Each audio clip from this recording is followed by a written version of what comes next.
Madame, mademoiselle, monsieur, bonsoir et bienvenue dans Le Monde aujourd'hui, les titres que nous allons développer ce soir.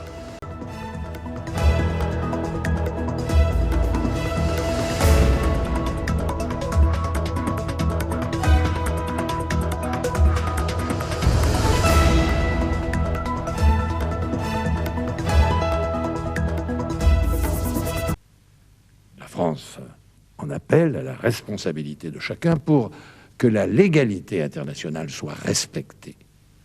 Le président Jacques Chirac s'est éteint ce matin au milieu des siens, paisiblement, selon sa famille.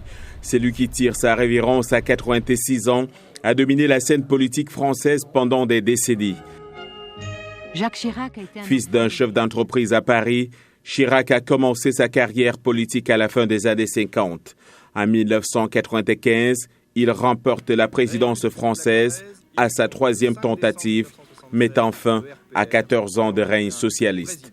Au cours de ces 12 années à la tête de l'État, le pays est entré dans la monnaie unique européenne et a aboli le service militaire obligatoire.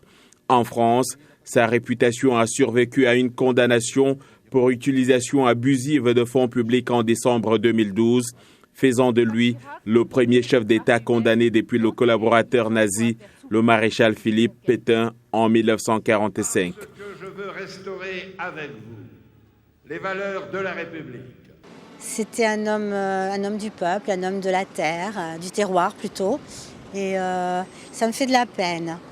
C'était un homme, on s'y attachait, il était ce qu'il était, très certainement ce n'était qu'un humain, hein.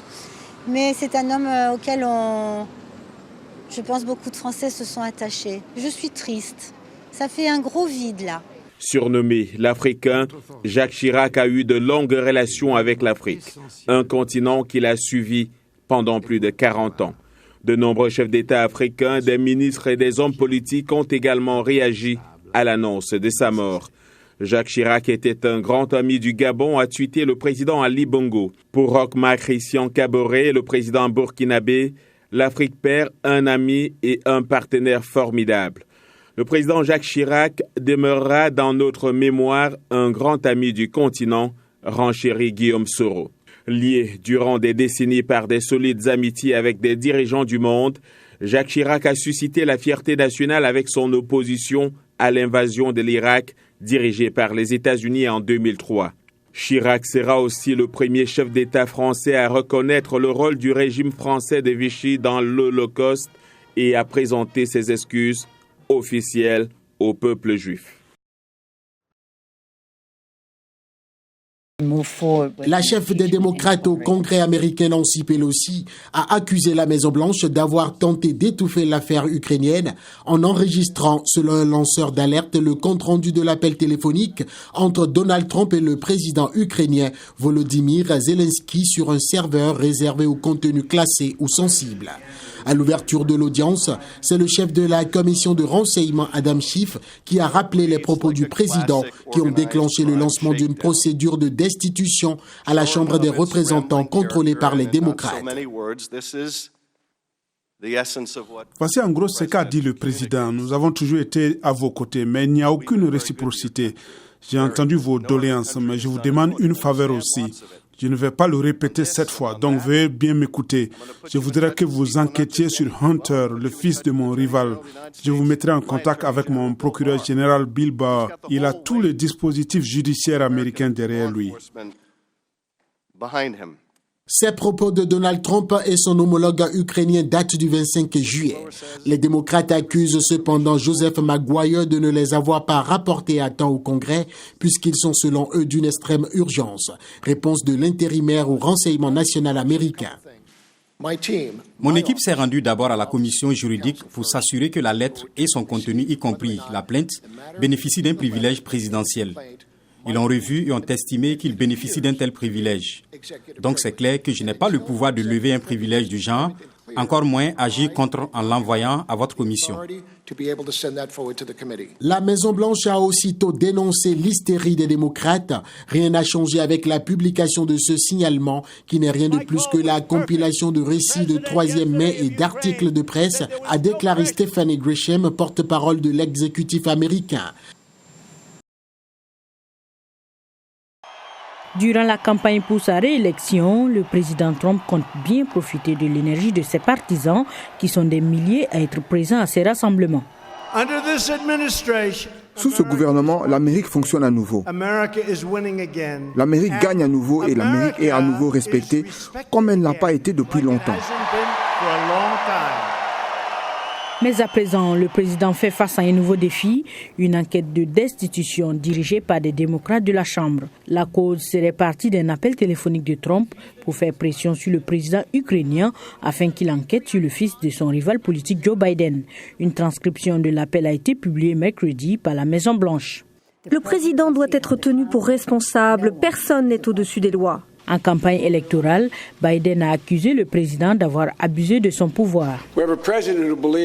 Nous avons un président qui croit qu'il peut tout faire et s'en tirer à bon compte.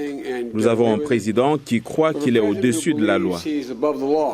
Trump nie avoir commis une erreur et affirme qu'une enquête de destitution par les démocrates facilitera sa réélection l'an prochain. La bonne nouvelle est que les électeurs l'ont compris.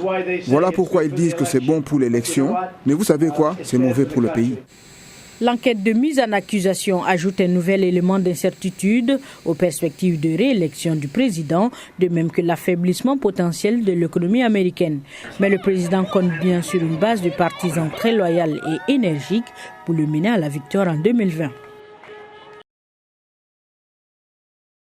Une convergence de vues avec le secrétaire général quant à l'urgente nécessité de réadapter la configuration de la MONUSCO à l'évolution de la situation sur le terrain en concentrant davantage les efforts sur les capacités d'intervention opérationnelle des forces onusiennes aux côtés des forces armées de la République démocratique du Congo. Aujourd'hui, c'est jeudi et comme tous les jeudis, nous recevons notre collègue Mohamedou Oumfa pour la rubrique consacrée à la santé. Bonsoir Mohamedou. Jacques. Comment ça va? Je vais assez bien. Très bien. Alors, ce soir, Mohamedou, nous reparlons de l'épidémie d'Ebola en République démocratique du Congo avec un deuxième vaccin expérimental qui sera introduit dans les prochaines semaines. Tout à fait, Jacques. Les autorités congolaises prévoient d'introduire un deuxième vaccin expérimental à partir de la mi-octobre. Ce vaccin, qui est fabriqué par la firme pharmaceutique américaine Johnson & Johnson, il est administré à 2 doses à 56 jours d'intervalle. Alors, contrairement au premier vaccin, le RVSV-Sebov est fabriqué par Merck, une firme américaine qui a déjà été administrée à 220 000 personnes ayant eu des contacts avec des cas confirmés d'Ebola. Le nouveau vaccin sera administré à des populations à risque ciblées dans des régions de la RDC où il n'y a pas forcément une transmission active du virus Ebola. Alors ce sera prioritairement aux commerçants congolais qui se rendent au Rwanda tous les jours, selon un communiqué du ministère congolais de la Santé. Il faut dire, Mohamedou, que l'introduction de ce vaccin a été précédée d'une polémique soulevée notamment par l'ancien ministre de la Santé. Tout à fait.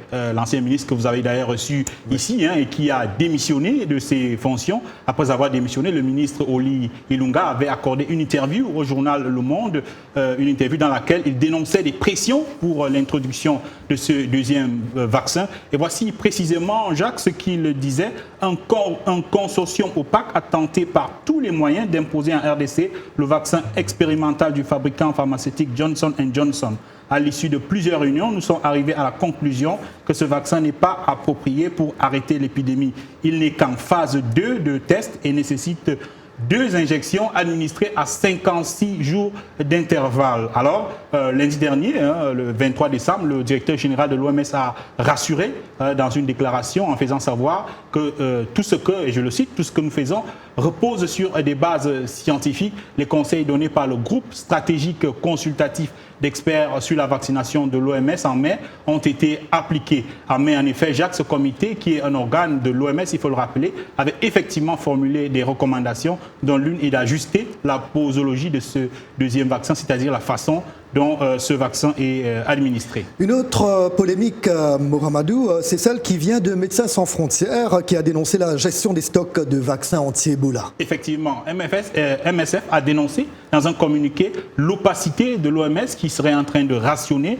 le premier vaccin, celui de Merck, qui a déjà été administré à plus de 220 000 personnes. Alors selon l'OMS, des stocks de vaccins existe en RDC, mais les gens ne sont pas assez vaccinés. Une accusation qui a été balayée par l'OMS qui affirme ne pas limiter l'accès au vaccin, mais agir selon une stratégie recommandée par un comité d'experts indépendants et ce, de commun accord avec le gouvernement de la RDC. En tout cas, ce que souhaite MSF, Jacques, c'est la création d'un comité de coordination internationale indépendant qui intègre l'OMS, MSF, la Croix-Rouge et l'UNICEF pour garantir donc la transparence sur la gestion des stocks de vaccins. Et puis Jacques, on va terminer avec un sujet parlant de la dengue qui est une infection virale transmise par les moustiques et qui provoque des symptômes semblables à ceux de la grippe. Alors pour tenter d'endiguer une épidémie de cette maladie qui sévit en Asie du Sud-Est, des scientifiques expérimentent actuellement une technique qui consiste à injecter à des moustiques responsables de la maladie une bactérie. Alors comment ça marche? Les explications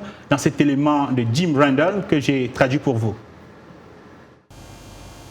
La technique utilisée par les scientifiques vietnamiens consiste à injecter aux moustiques une bactérie qui renforce leur système immunitaire, ce qui rend difficile leur infection par le virus de la dengue. Cette bactérie, c'est la Wolbachia. La Wolbachia est une espèce de bactérie qui, lorsqu'elle est introduite dans le moustique, l'aide à combattre le virus qui cause la dengue. Lorsque les moustiques infectés par la Wolbachia sont relâchés dans la nature, ils se reproduisent avec des moustiques infectés par la dengue. En outre, les moustiques infectés passent la bactérie à leur descendance, l'objectif étant de réduire les risques de contamination aux populations. Selon les experts, les tests effectués au Vietnam et dans plusieurs autres pays sont prometteurs. Nous pensons que cette méthode est très bonne, très efficace et que les populations ne courent pas des risques quand les moustiques sont relâchés. Au Vietnam, mais aussi aux Philippines, en Malaisie, en Birmanie et au Cambodge, la dengue fait des victimes.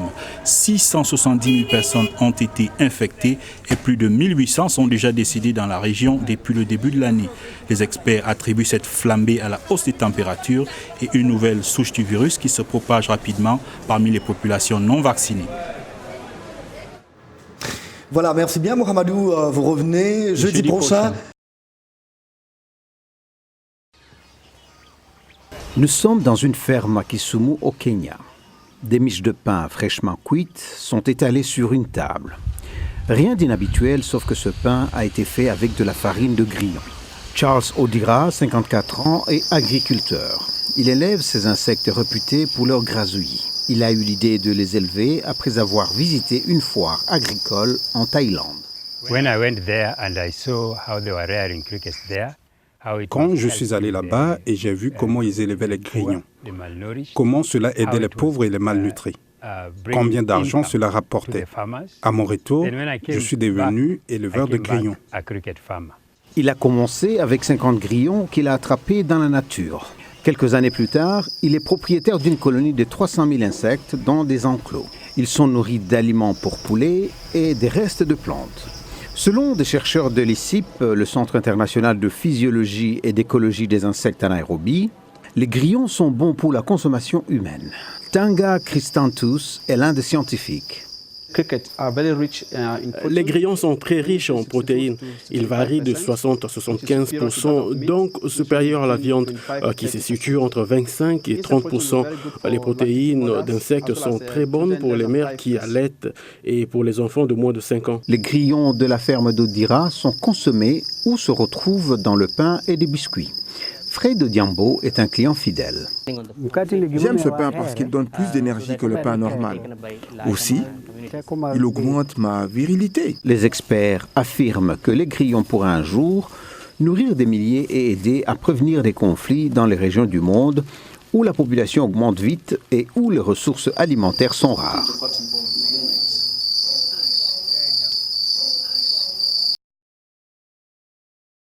Bonsoir à tous. L'Égypte se plaint de la nomination de Lionel Messi comme meilleur joueur de l'année selon la FIFA. Le pays des pharaons se plaint donc de la non prise en compte des votes de son sélectionneur et de son capitaine pour la nomination du meilleur joueur de l'année.